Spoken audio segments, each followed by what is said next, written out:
డబ్బు లేకపోతే నిందకి గురైపోతావు. ఎంత డబ్బు అన్న ఆర్తి వద్దు, కానీ సంపాదించాలి, ప్రయత్నం ఉండాలి. ఆ ప్రయత్నం కూడా చేయకుండా ఒక్క రూపాయి సంపాదించకపోతే అమ్మ నిందిస్తుంది. తండ్రి కొడుకుని చూసి సంతోషంగా ఎరా అని ఇలా వెన్నుపాము మీద తట్టడు. మేము కష్టపడి సంపాదిస్తాం, వీడొక్క రూపాయి తేడు. అన్నదమ్ములు మాట్లాడరు.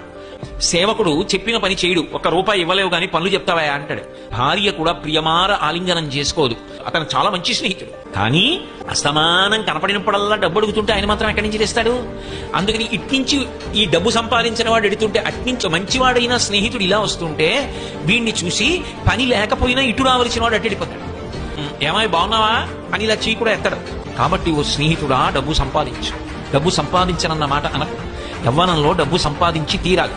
కాబట్టి ఆ డబ్బు చేత లోకమునందు సమస్తమైన సుఖములు కలుగుతాయి. కానీ ఒక్కటి గుర్తుపెట్టుకో, నీతి తప్పి సంపాదించవద్దు.